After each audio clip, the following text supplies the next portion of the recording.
Summer means many things.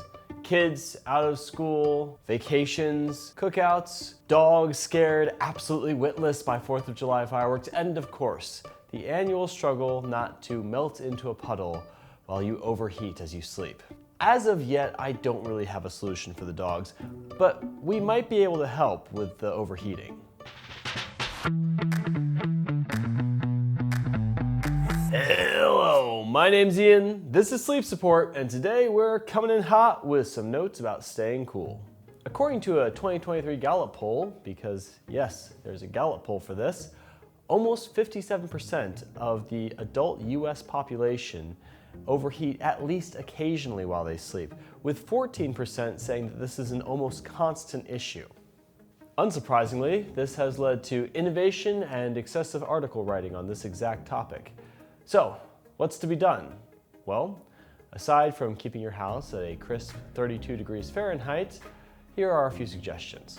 One option to bear in mind is your foam. Now, I will be the first to admit that traditional memory foam does not have the best reputation for heat. It's notoriously not very breathable. When you mix that with the distinctive sink into the mattress feel that memory foam is known for, you have a recipe for a furnace. Commonly called the oven effect, your body heat gets trapped in the divot that you create, and you cook. So, does this mean no memory foam whatsoever? Well, no, not necessarily. Since its inception, foamers have become very creative in finding ways to address the issue of overheating. One thing they can do is basically bake materials into the foam that help counteract this oven effect. For instance, one of the foams we carry is a copper-infused memory foam. What this does is essentially act as a conductor. It spreads your heat out over the whole surface of the mattress, thus counteracting overheating. Moreover, not all foam is memory foam. Another option to consider is looking for a material with a larger cell structure.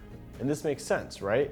If you find a foam that has a larger cell structure, then it will have greater airflow, thus keeping you from overheating.